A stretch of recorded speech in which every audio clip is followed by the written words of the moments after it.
Africa. A continent brimming with potential, rich in resources, and home to a young and vibrant population. It's no wonder that the world has taken notice. But this time, it's not just the usual suspects vying for influence. China's arrival on the scene has added a whole new dimension to the geopolitical game. Roads, railways, ports. China is investing heavily in infrastructure, changing the face of Africa. But at what cost? This is the question on everyone's mind. Is this a new scramble for Africa, a battle for resources and influence between China and the West? The answer, as with most things in life, is complicated.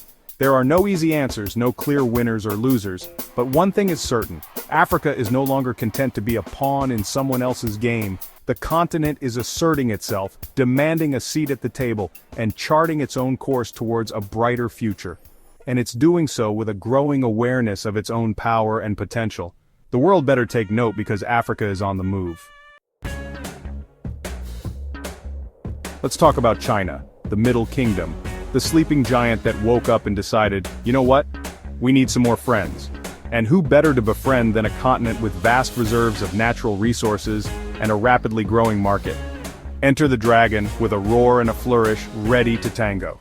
China's strategy is simple: invest, build, and prosper together. They've poured billions into infrastructure projects across the continent, from railways and highways to ports and power plants. It's like they looked at Africa and thought, this place could really use some more roads.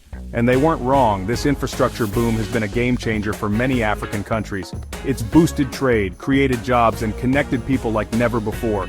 But it hasn't come without a price tag. Some African nations are finding themselves heavily indebted to China, sparking concerns about debt-trap diplomacy and the potential loss of control over strategic assets. Now, let's not forget about the West. They've been playing the Africa game for centuries, and they're not about to pack up and go home just because China showed up with a shiny new stadium. But their legacy is, shall we say, complicated. Colonialism, exploitation. These words still sting, and for good reason. The West's historical relationship with Africa is a tapestry woven with threads of both progress and plunder.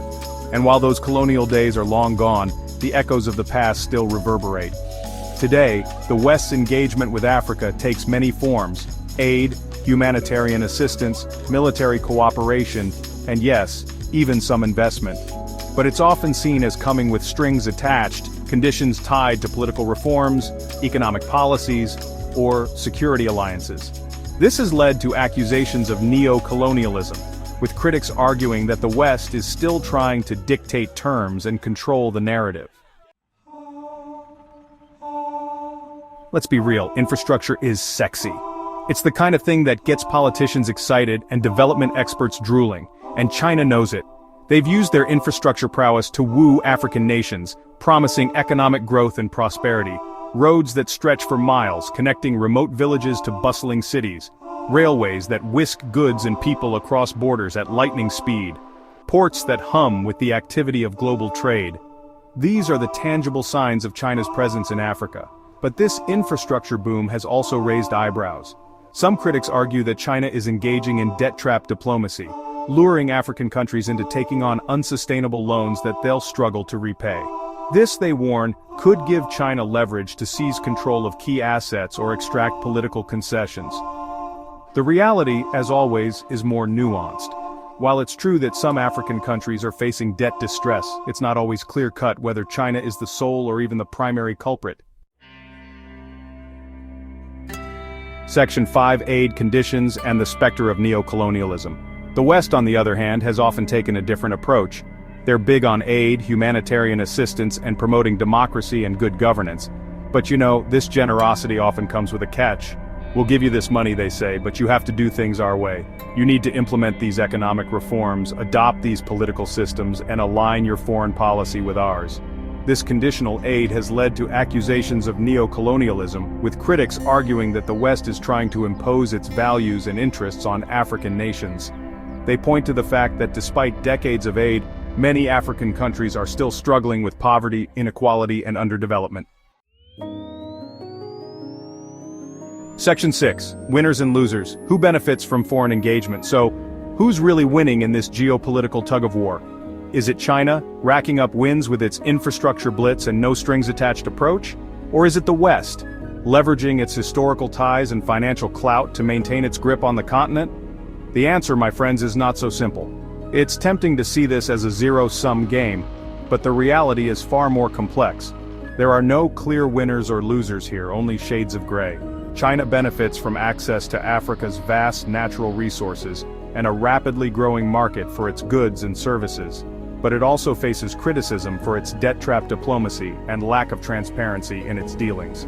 The West, on the other hand, gets to maintain its political and economic influence in a region of strategic importance.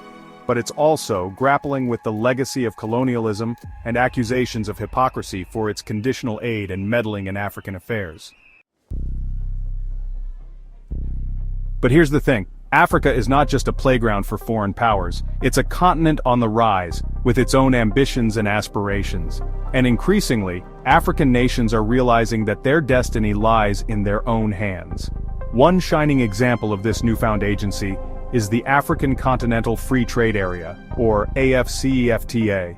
This ambitious project aims to create a single market for goods and services across the continent, boosting intra-African trade and reducing reliance on foreign powers. AfCFTA has the potential to be a game-changer for Africa. By breaking down barriers to trade and facilitating the movement of goods, services and people, it can unlock the continent's vast economic potential. For too long, Africa has been seen as a source of raw materials, a place to extract resources and ship them off to other parts of the world. But this is starting to change. African nations are increasingly looking to move beyond extractive industries and develop their own manufacturing capabilities. They're investing in education, technology, and innovation, creating a new generation of entrepreneurs and skilled workers. This shift towards industrialization is crucial for Africa's long-term economic transformation. It will create jobs, boost incomes, and reduce dependence on foreign imports. So, what does the future hold for Africa? It's a continent at a crossroads, navigating the complexities of a rapidly changing world. On one hand, it's grappling with the challenges of poverty, inequality, and conflict. On the other, it's embracing the opportunities of globalization, technology, and a young and dynamic population. African nations are becoming increasingly adept at playing the geopolitical game, leveraging their strategic importance and resources to secure the best deals from both China and the West. They're no longer content to be passive recipients of aid or pawns in someone else's game. This balancing act is not without its risks, but it's a sign of Africa's growing confidence and its determination to chart its own course. The 21st century is often touted as the Asian century, a time when China and other Asian economies will dominate the global stage. But what about Africa?